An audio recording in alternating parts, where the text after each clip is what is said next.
प्रधानमंत्री नरेंद्र मोदी ने मन की बात कार्यक्रम में देश विदेश के लोगों के साथ किए विचार साझा। कार्यक्रम में आज़ादी के अमृत महोत्सव का विशेष तौर पर किया जिक्र।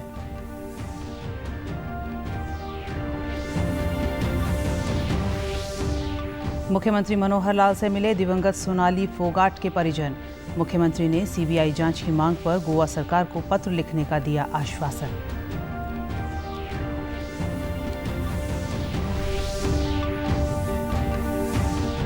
2 और 3 सितंबर को हरियाणा के दौरे पर रहेंगे भाजपा के राष्ट्रीय अध्यक्ष जयप्रकाश नड्डा।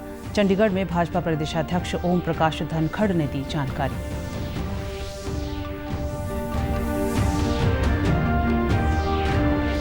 और श्रमिकों के लिए वरदान साबित हो रही है केंद्र सरकार की मनरेगा योजना। लाभार्थियों ने कहा, योजना ने श्रमिकों की दशा सुधारने का किया काम।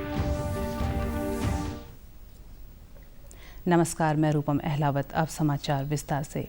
प्रधानमंत्री नरेंद्र मोदी ने आज मन की बात कार्यक्रम में देश विदेश के लोगों के साथ अपने विचार साझा किए। प्रधानमंत्री ने कार्यक्रम में आज़ादी के अमृत महोत्सव का विशेष तौर पर जिक्र किया। प्रधानमंत्री ने दूरदर्शन के धारावाहिक स्वराज की सराहना की और कहा कि स्वराज आज़ादी के संघर्ष के अनसुने नायक नायिकाओं के अतुल्य योगदान को जन जन तक पहुंचाने का सशक्त जरिया साबित होगा। प्रधानमंत्री ने कहा कि आज़ादी का अमृत महोत्सव अगस्त 2023 तक चलेगा। उन्होंने देशवासियों से आह्वान किया कि पूरे उत्साह के साथ वर्ष भर विशेष आयोजन जारी रखे जाएं ताकि देश एक स्वर्णिम अमृतकाल में प्रवेश कर सके। और प्रसारण मंत्रालय के कार्यक्रम में जाने का अवसर मिला। वहाँ उन्होंने स्वराज दूरदर्शन की सीरियल का स्क्रीनिंग रखा था। मुझे उसके प्रीमियर में जाने का मौका मिला। ये आज़ादी के आंदोलन में हिस्सा लेने वाले अनसुने नायक नायिकाओं के प्रयासों से देश की युवा पीढ़ी को परिचित कराने की एक बेहतरीन पहल है। दूरदर्शन पर हर रविवार रात 9 बजे इसका प्रसारण होता है और मुझे बताया गया कि 75 सप्ताह तक चलने वाला है। मेरा आग्रह है कि आप समय निकालकर इसे खुद भी देखें और अपने घर के बच्चों को भी जरूर दिखाएं। और स्कूल कॉलेज के लोग तो इसको रिकॉर्डिंग करके जब सोमवार को स्कूल कॉलेज खुलते हैं तो विशेष कार्यक्रम की रचना भी कर सकते हैं। इसी तरह इंदौर में लोगों ने ह्यूमन चेन के जरिए भारत का नक्शा बनाया। चंडीगढ़ में युवाओं ने विशाल ह्यूमन तिरंगा बनाया। ये दोनों ही प्रयास ग्रीनिच रिकॉर्ड में भी दर्ज किए गए हैं। प्रधानमंत्री नरेंद्र मोदी ने कुपोषण की समस्या और इससे निपटने के लिए देश भर में किए जा रहे प्रयासों का भी उल्लेख किया। उन्होंने कहा कि इस समस्या से लड़ने में मोटा अनाज भी बहुत कारगर साबित हो रहा है। उन्होंने कहा कि भारत के प्रयासों से संयुक्त राष्ट्र ने अगला वर्ष मिलेट वर्ष के रूप में मनाने का संकल्प लिया है। और हम सब जानते हैं कि आने वाला नया साल इंटरनेशनल ईयर ऑफ मिलेट्स के तौर पर मनाया जाएगा। कि भारत के इस प्रस्ताव को 70 से ज्यादा देशों का समर्थन मिला था। आज दुनिया भर में इसी मोटे अनाज का, मिलेट्स का क्रेज बढ़ता जा रहा है। मिलेट्स, मोटे अनाज प्राचीन काल से ही हमारे एग्रीकल्चर, कल्चर और सिविलाइजेशन का हिस्सा रहे हैं। हमारे वेदों में मिलेट्स का उल्लेख मिलता है और इसी तरह पुराणनुरु और तोलकप्पियम में भी इसके बारे में बताया गया है। गुजरात दौरे के दूसरे दिन प्रधानमंत्री नरेंद्र मोदी ने भुज में स्मृति वन का उद्घाटन किया। 470 एकड़ में बनाया गया यह स्मारक 2001 में भूकंप के बाद गुजरात की जनता की सद्भावना का प्रतीक है। स्मारक में भूकंप में जान गंवाने वालों के नाम लिखे गए हैं। इस संग्रहालय को 7 भागों में बांटा गया है। प्रधानमंत्री ने स्मृति वन का निरीक्षण भी किया। इस तरह से जब 26 जनवरी 2001 में गुजरात के भुज में विनाशकारी भूकंप आया था, उस भूकंप में करीब 13,000 लोगों की मृत्यु हो गई थी। उन्हीं लोगों की याद में इस स्मृति वन का निर्माण किया गया है। और ये आइडिया भी प्रधानमंत्री नरेंद्र मोदी का ही कि इसका निर्माण कराया जाए। 7 अलग अलग खंडों में 7 अलग अलग थीम पर ये सारा बना है। प्रधानमंत्री नरेंद्र मोदी ने खादी और इसके महत्व को सम्मान देने के लिए गुजरात के अहमदाबाद में आयोजित खादी उत्सव में भाग लिया।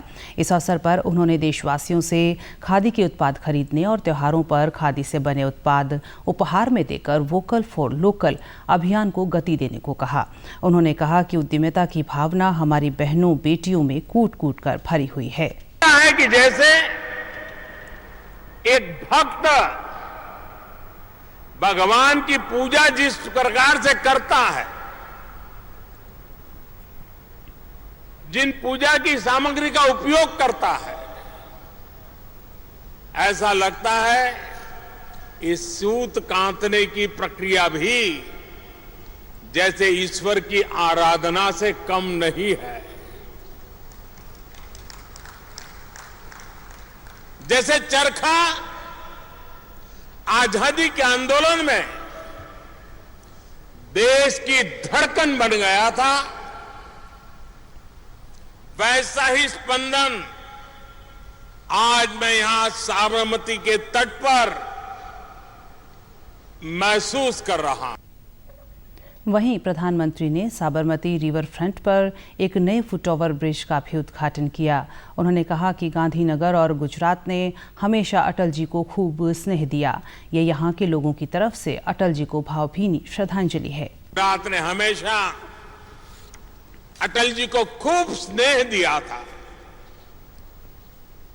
1996 में 1996 में अटल जी ने गांधीनगर से रिकॉर्ड वोटों से लोकसभा चुनाव जीता था। ये अटल ब्रिज यहां के लोगों की तरफ से उन्हें एक भावभीनी श्रद्धांजलि भी है। दिवंगत भाजपा नेत्री सोनाली फोगाट के परिवार ने शनिवार को चंडीगढ़ में मुख्यमंत्री मनोहर लाल से मुलाकात की। परिजनों ने मुख्यमंत्री से मामले की सीबीआई से जांच कराए जाने की मांग की। इस पर मुख्यमंत्री ने परिजनों को विश्वास दिलाया कि वे इस दुख की घड़ी में उनके साथ खड़े हैं। मांग के मुताबिक इस मामले में गोवा सरकार को चिट्ठी लिखकर सीबीआई जांच की सिफारिश करने का अनुरोध किया जाएगा। 2 और 3 सितंबर को भाजपा राष्ट्रीय अध्यक्ष जयप्रकाश नड्डा हरियाणा प्रवास पर आ रहे हैं। चंडीगढ़ में इस बारे में जानकारी देते हुए हरियाणा भाजपा प्रदेशाध्यक्ष ओम प्रकाश धनखड़ ने बताया कि 2 सितंबर को राष्ट्रीय अध्यक्ष का दौरा अंबाला से शुरू होगा। कैथल में वे लोकसभा स्तर की जनसभा को भी संबोधित करेंगे। इसके बाद वे पंचकूला पहुंचेंगे। 3 सितंबर को चंडीगढ़ हरियाणा निवास में भाजपा जेजेपी नेताओं के साथ बैठक करेंगे। और 3 सितंबर को राष्ट्रीय अध्यक्ष जी का हरियाणा प्रवास है, हरियाणा दौरा है। 2 सितंबर को उनका दौरा अंबाला से शुरू होगा। अंबाला पहुंचकर वो अंबाला में एक मंडल की बैठक लेंगे। हमारे 307 मंडल हैं, वो देखेंगे, जांचेंगे कि एक मंडल का काम कैसे चलता है। बुलाना मंडल की बैठक हमने उसके लिए रखी है, अंबाला शहर विधानसभा की, जहां उनके पहुंचने पर अंबाला छावनी के कार्यकर्ता स्वागत करेंगे। तो उन्होंने बताया कि भाजपा की कल 5 जिलों की बैठक रोहतक में होगी और 30 अगस्त को अन्य 5 जिलों की बैठक गुरुग्राम में होगी। उन्होंने बताया कि इसके बाद 31 अगस्त को हिसार में 5 जिलों की बैठक होगी। उन्होंने बताया कि इन बैठकों में पंचायत चुनाव, संगठन विस्तार और सरकार की योजनाओं का लाभ लाभार्थियों को मिले, इस पर चर्चा की जा रही है। पालक भी बुलाए थे। आने वाले कल में ऐसी 5 जिलों की बैठक रोहतक में है। 30 तारीख को 5 जिलों की बैठक गुड़गांव में है और 31 तारीख को 5 जिलों की बैठक हिसार में है। और इन बैठकों के माध्यम से हम तय कर रहे हैं कि पंचायती राज चुनाव को लेकर और अपने संगठनात्मक विस्तार को लेकर और लाभार्थियों को सरकार की योजनाओं का लाभ मिले, इन 3 मुद्दों को लेकर 4000 बैठकें वो सितंबर के पहले सप्ताह में 8 सितंबर तक करने वाले हैं। फतेहाबाद में केंद्र सरकार की मनरेगा योजना स्थानीय श्रमिकों के लिए वरदान साबित हो रही है। 320 रुपये प्रतिदिन मानदेय मिलने से श्रमिक काफ़ी खुश नजर आ रहे हैं। योजना के तहत कार्य करवा रहे सुपरवाइजर तुलसीदास ने बताया कि उन्हें लालवास माइनर नहर का कार्य सफाई हेतु मिला है। काफ़ी दिनों से वे श्रमिकों से इस नहर में उगे खरपतवार, घास फूस तथा गंदगी को साफ करवा रहे हैं।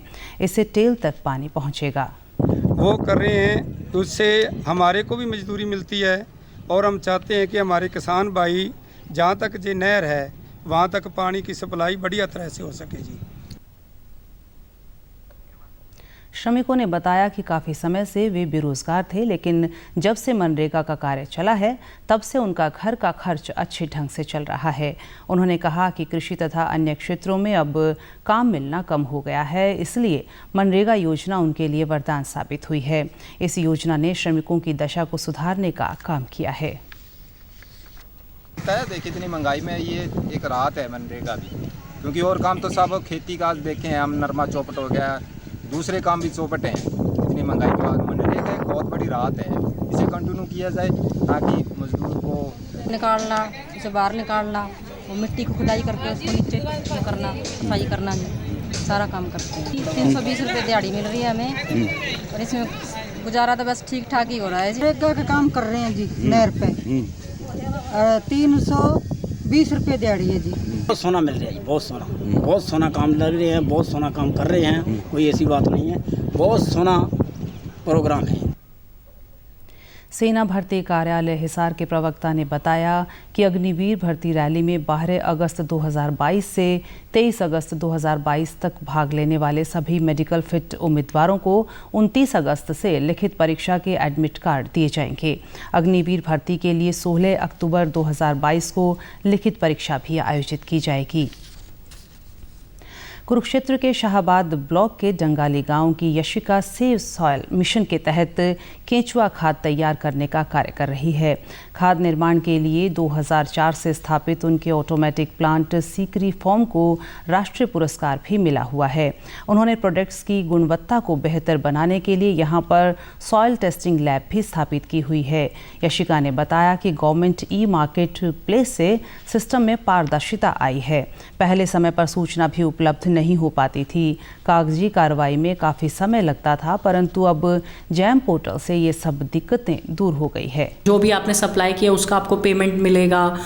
और इससे एक और बेनिफिट क्या हुआ है कि जो बीच के डिस्ट्रीब्यूटर्स या बिचौलिए होते थे उनके थ्रू ना हम जैसे मैन्युफैक्चरर्स को ये बेनिफिट हुआ है कि हम बाईपास कर पाए, हम डायरेक्ट गवर्नमेंट से आज की डेट में डील कर पा रहे हैं। और स्पेशली कोरोना जैसे टाइम में घर बैठ के जहाँ पे लोग परेशान हो रहे थे कि काम की कमी हो गई है, जेम ने एक बहुत अच्छा वंडरफुल प्लेटफॉर्म दिया है जहाँ पे बिना कहीं आए गए हम ऑनलाइन टेंडर्स अप्लाई कर सकते हैं, अपने प्रोडक्ट को सेल कर सकते हैं। तो मुझे लगता है कि ये एक बहुत एक्सीलेंट इनिशिएटिव रहा है। यशिका का कहना है कि हम हमेशा मिट्टी से लेना सीखते हैं। हमारी भी नैतिक जिम्मेदारी है कि हम मिट्टी और कुदरत को कुछ देना भी सीखें। इसी सोच के चलते उन्होंने केंचुआ खाद बनाने की दिशा में कदम उठाया। लिए हुए उस फैसले पे मेरे को नाज है कि मैं एक ऐसे मुहिम से जुड़ी हूँ कि जिसमें हम धरती के लिए कुछ कंट्रीब्यूट कर पा रहे हैं। अक्सर हम लोग इस टाइप के काम करते हैं जहाँ पे हम लोग सिर्फ अपने बारे में सोचते हैं, हम लेते हैं इस धरती। केंद्रीय सूक्ष्म लघु एवं मध्यम उद्योग राज्य मंत्री भानु प्रताप वर्मा ने केंद्र सरकार की जल जीवन मिशन योजना के तहत आवंटित फंड का 100% उपयोग कर सिरसा जिले के गांव रिसालिया खेड़ा के जलघर को नया रूप देने के लिए हरियाणा जन स्वास्थ्य अभियांत्रिकी विभाग की सराहना की है। सिरसा में अपने दौरे के तीसरे दिन उन्होंने रिसालिया खेड़ा में जलघर का निरीक्षण किया और पानी के निसंपदन व क्लोरिनेशन प्रक्रिया की जाँच की। उन्होंने कहा कि वे जन स्वास्थ्य अभियांत्रिकी विभाग के प्रयासों से पूरी तरह संतुष्ट हैं। इस अवसर पर गांव के लोगों ने बातचीत के दौरान बताया कि जल जीवन मिशन योजना के तहत निर्धारित दिशा निर्देशों के अनुसार गांव के हर घर में गुणवत्ता के साथ नल से जल की आपूर्ति पर्याप्त मात्रा में उपलब्ध है और कहीं भी पानी का रिसाव नहीं है। और अंत में इस बुलेटिन के मुख्य समाचार एक बार फिर।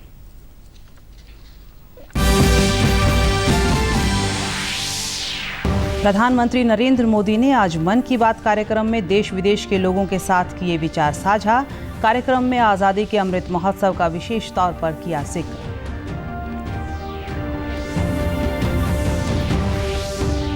मुख्यमंत्री मनोहर लाल से मिले दिवंगत सोनाली फोगाट के परिजन।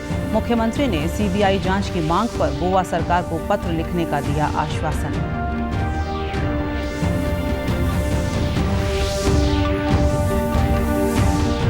दो और 3 सितंबर को हरियाणा के दौरे पर रहेंगे भाजपा के राष्ट्रीय अध्यक्ष जयप्रकाश नड्डा। चंडीगढ़ में भाजपा प्रदेशाध्यक्ष ओम प्रकाश धनखड़ ने दी जानकारी।